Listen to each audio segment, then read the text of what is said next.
right, welcome to GeekWire. I'm Todd Bishop here with John Cook. We have a special recording today with Guillaume Viatra. You got it. Guillaume, nice. You have become a mainstay, a tradition at the GeekWire Summit, which is our 2-day conference that we hold in downtown Seattle every year. We just had it last week. Can you explain for everyone what you do? They see it behind you here on the video, but explain what it is that you do. So at the conference has been on, I've been to the summit for now 3 years. I stay next to the stage where the speakers, talk and get interviewed by you. And I basically I visualize their talks. You can see examples right behind us.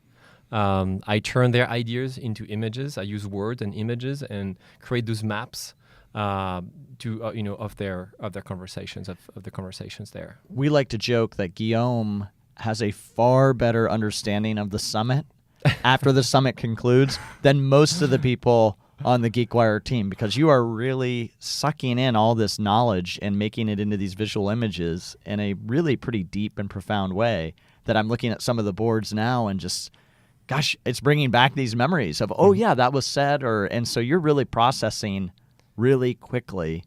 What is it in your brain that allows you to do this type of work? It's active listening for sure. I stay up on my feet for how many hours is that? More than 8 hours. Yeah, 8 hours straight. 8 hours straight, minus the breaks. And this is all about listening and recognizing patterns, first of all. So, when the main thing that happens is that, I'm sitting here with the board with a pen, and of course my hands wants to start and ink right away. But I've got to tell my hand to wait a little bit and listen, because the brain needs to listen carefully and, get a feel for what's really been discussed and find those patterns. Our brain is really designed in such a way that we're all about pattern recognitions. And I use that part of the brain when I do this, on stage. So are you just exhausted after the 2 days of content? We are. I am mostly excited. Yeah. I started doing this because for years ago, I wanted to get more out of the conversation in the conference I was going to. And I was a little tired of just jotting down those linear notes that, I would just forget about once my notebook was closed and sitting on a shelf. So I get really excited about those talks. I get re-energized. I get inspired. I'm really close. I'm right there. There's a ton of value for me. It started as a selfish hobby almost, and then I realized it could benefit the audience as well. You do this for a living now. You have a company called MetaHelm. I do, yes, absolutely. I launched this company about a year ago, MetaHelm.com, and I provide services, that relates to that. So when I go to the GeekWire Summit, I am here on stage and I'm silently recording. Most of my work happens facilitating conversations. So I get to do my job and also a little bit of your guys' job. I get to ask questions too. So you, in the normal setting, like in a meeting, in a conference room or executive retreat, you would be not only drawing and taking notes, but providing your verbal feedback as well. Yeah, absolutely. And that's when the magic really happens, is because I get to candidly, clarify some thoughts or words. Sometimes, especially English is not my native language. And I mostly work here in the States. I have clients in Europe too, but I mostly work in English. It's not my primary means of communication. So I have to ask candid questions sometimes. I run into all those expressions that people say, and they reference, to pop culture, American culture that I'm not aware of. Like he hit it out of the park on that one. I think I know this one. Yeah, that's right. Like you go hit somebody outside the park. Is that right? No, it's a reference to baseball. That's a right? baseball reference. That's a baseball reference. Yeah. You got to consume so much of the summit visually here. Was there a moment or two that really stood out to you at this year's summit? Many things, of course. Okay. Top two. The T-cell technology to fight cancer was really mind-blowing. That was Dr. Gary Gilliland, the head of the Fred Hutchinson Cancer Research Center, who was one of the fireside chats on the first day. Mm-hmm, absolutely. Why did that resonate? Because I just find that this was like being in the future for a few minutes in sci-fi. Like it's this the way he described it. Like we build those cells and we program them, and he was talking about doing this with laser, and then they go find the cancer cells, and it's like David and Goliath, and they just blow up the cancer cells, and then they can key. So just the fact that those cells can be programmed to blow up cancer cells is just amazing to me. Yeah, essentially they take the blood out that would usually fight the common cold, reprogram it, and it fights disease like cancer.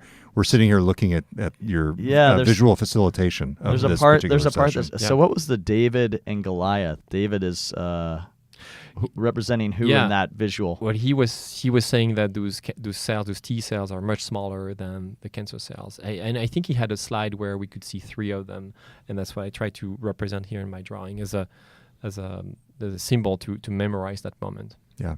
So let's go back to the very beginning. We started with Kevin Johnson, the CEO of Starbucks, and he was very much talking about this dual state of Starbucks customers. Some of them go into stores looking for convenience. They just need a quick hit of coffee. They need caffeine. Yeah. And others are looking for something much bigger, that human connection. And I see you've captured that here as well. Yeah, I see. Yeah. See this. So those are already some of the highlights. I'm glad you see. This is exactly how we should use those drawings. One word, and then it starts creating this recollection of all the details, and that's what this exercise is about.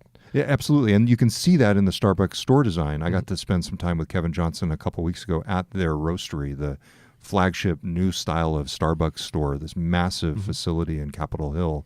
And they're really trying to just bring people together around coffee. That's one use state. And I think that I really like that moment, because that's a clear illustration of how we're giving back choices to people. We're giving back the right to choose how they want to experience something, and this idea of flexibility. You can either come and go, you can stay, and we've got different channels to help you live the life that you want. Live the lifestyle that you want within the stores.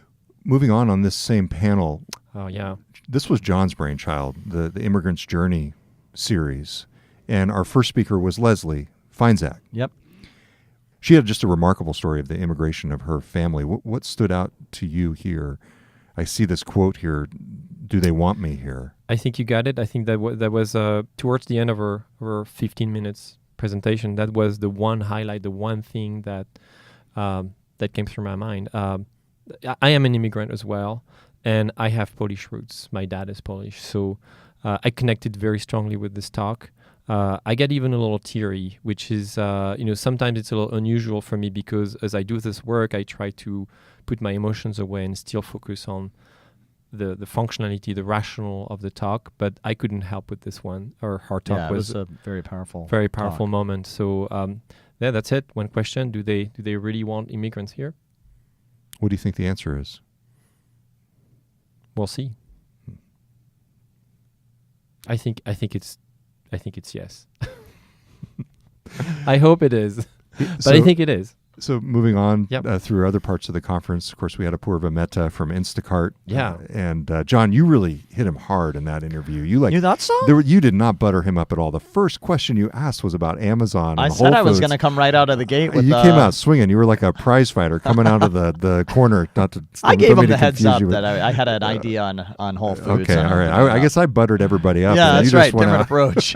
And I think it translates visually here. If you look at this part, the left side of this picture, that's where the talk is, and you see many arrows almost forming some sort of circle, right? In fact, I wanted to draw another arrow going from the bottom right to the top left, and I didn't have space because that was the end of the board. But you were going back and forth. What is the reaction of people in the audience to what you're doing? Because we got to say, at the summit, we have over 900 people at this conference over the 2 days, and I mean, you're there kind of as a centerpiece. What's the interaction with the attendees? I get a lot of compliments. People are very, I think people are very thankful when they come to the boards. They want to take photos, and then very quickly we can engage into some of the details that really resonated with them, and we get into a conversation. Yeah. I would say, looking at this panel of Bob Ferguson, the Washington State Attorney General, you captured what was, for me, the most surprising moment of this panel. We had talked a lot. And one of the most surprising moments of the conference, probably. Yes, One of the most quotable moments. Absolutely. We talked about this question when we were brainstorming questions, because we do spend a lot of time prepping and thinking through, even though they're very impromptu conversations, we think about where we want to take them. They're not scripted, but we plan them and sort of give ourselves a menu of questions from which we choose. This question, What was it? This question, what do you say to people who look at all these lawsuits you filed against Trump and say, do you have an axe to grind against him? I did not expect this answer. Really? What did you expect? Usually most politicians, most people who run for office, most corporate executives would figure out a way not to answer that question. Yeah. And he just took it head on. So, same here. I thought he was going to give us a sugar-coated answer, more in the style that Apurva used. Like he was obviously very well coached by his PR team not to, and you guys, tried to go through the window and didn't work out. You tried the door and the chimney and still didn't work out. Well, you got some out of him. From the side of the stage, I can really see your guys' dance. But with Bob Ferguson, he just opened the door. Yeah, he has an axe to grind, and I couldn't help but just highlight that. That was a good moment. Yeah. Let's talk to. Look at that. What is that one with let's talk about the VC view. Oh, the VC view. Gosh, I was trying to figure out which one that was. Okay. Wow, look at all the So let's an talk explosion of words really on that one. Yeah, let's talk about this one. We're very purposeful about this panel. Who was on it, John? Rebecca Lynn of Canvas VC, Sarah Tavel of Benchmark Capital, Julie Sandler of Pioneer Square Labs, and then moderated by Emily Chang of Bloomberg TV. We went into this, we wanted to have a good panel about technology funding, like where investors are putting their money. And big trends. Yeah, and we very purposefully picked women for this panel as a message, because this has been in the news. All of the issues and just horrible things that have come out this year about how women are treated in technology and how venture capital favors men. And our thought was just to walk the walk, not just talk the talk. And this was not a women in VC panel. This was the intent was to have a which I must say, all of the panelists and many of the attendees throughout the course of the event were talking about how much they appreciated that approach. Yeah. What does this visualization tell you about this panel? Because it's all over the map. There is a lot of different discussion points. Yeah, this was a super lively conversation. So many great things going from how the political environment may affect VC's decisions to which technology they should, people should look into for the future, to obviously diversity problems we're having in the world of technology now, and how this is changing through making people more aware of them and giving permission to speak up. Yeah, it is interesting looking at the visualization here and having watched that panel, that it was kind of this explosive conversation that was all over the place, and it was lively. It's interesting because I've been looking at the photos that our great photographer Dan DeLong took during the conference. And it was interesting on this panel. You could see it in the panelists' faces. It was really lively, and they were really engaged in it. And I think you captured some of that conversation as well in this visualization. In contrast, if you look at Jeff Wilkie, there's a lot of structure to this particular visualization. Yeah. Yeah. Oh, I think it's because when I do this, I make bets. I listen because I don't get access. I don't know what these people are going to talk. People ask me all the time, "Do you get slides? Do you get their speech?" No, I don't get anything. You do have our questions. I have some of your questions, some of the highlight themes, but then I make bets. So then he starts with growth. Whole Foods probably going to pop up. And his answers were way more structured and connected together. So I could better see patterns there. Yeah.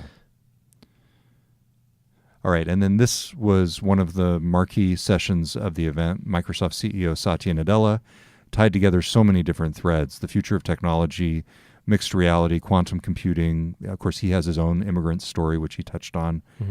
LinkedIn, the cultural transformation at Microsoft, and of course, all this is captured in his book, Hit Refresh.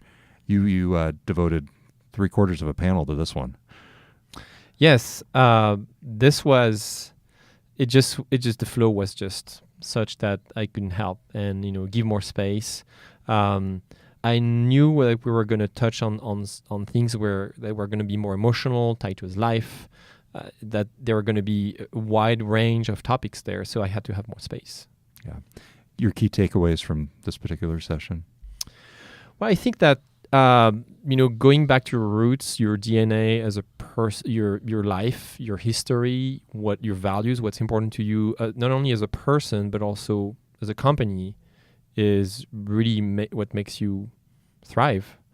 So I'm really happy. I could hear almost, the underlying theme of Microsoft going back to their original idea of being the OS of for one computer platform, and it's almost like Microsoft becoming the OS for many other things. The OS of some of our communities now, driven by so many different technologies. I have to say one of my favorite talks was by Todd Stava. He is also known as the Quad Father. He's been a quadriplegic since he was, I believe, 8 years old. Mm-hmm. One of the most remarkable people I've ever met for his sheer ability and ingenuity in the way that he uses technology to improve his life. Yeah, this was a remarkable talk. A great mix of emotional moments, yet humor, and great insights too. And I think he just spoke the truth, right? Accessibility. This shouldn't be an other thing. It should be everywhere for everybody, because that's how we improve people's life. So I really enjoyed that about him. All right, another highlight for me was Dr. Missy Cummings, also known as Mary Cummings. She's a professor at Duke University focused on AI and automation. She's also a former fighter pilot. She flew F-18s. F-18s. This was one of my favorite lines, one of the most memorable lines from the summit. What did you think of her talk? What were your key takeaways from her talk? Well, I think her talk was a great contrast with all of the dreamy other topics that we heard about, which was, her theme was, well, let's keep, let's be a little realistic there. We don't even have trains that can run autonomously in this country, whereas it's already happening in other countries. So, there's a lot of, buzz about AI, but can we also stick to basics? She obviously has a lot of credibility and, street creds, being a former fighter pilot. She was a hoot. I thought she was an awesome speaker. Yeah. All right, Guillaume, let's move to what was our final panel of the conference. We called it Tech, Media, and the Future of the Truth. It was really all about fake news and what to do about it. What was your take on this panel? I agree, Todd. You see that big title on the center of my chart, The Truth? After the fact, I thought I should have written bullshit in big. As the centerpiece. Yes. Yeah, because I think the talk was very much about, okay, of course, how do we protect the truth? How do we continue to how do we continue to educate people to make it happen? But there was a lot of discussion about bullshit and how we how it's just pertaining our entire society. So, big picture takeaways from this year's GeekWire Summit. What are you walking away with, and how is it reflected in your work? The world has tremendously changed in like 3 years that I've been attending the summit. We used to talk about AI as this strange beast that nobody really knew about, and now it's kind of everywhere. I see more and more needs to connect minds together. We hear about how Fred Hutch wants to develop those T cells. This is not going to happen without the help of people skilled in big data, skilled in AI. So I see a lot. I heard a lot of connections, links. The whole summit was very much a series of threads, very interwoven together. How can we skill the workforce with people from outside the country, different minds, to think differently and address challenges that are bigger and bigger, more and more complex, and that require less and less time to be solved? I think this was really an interesting, fantastic summit, because we're really trying to highlight these, and those talks were really doing that. What can people learn from your method of visual facilitation? Well, I'd like to say that although for this summit, I am on stage, people watch me, put the spotlight on me, this is something that is accessible to anybody. Look at my drawings. If you analyze them carefully, this is not artistry.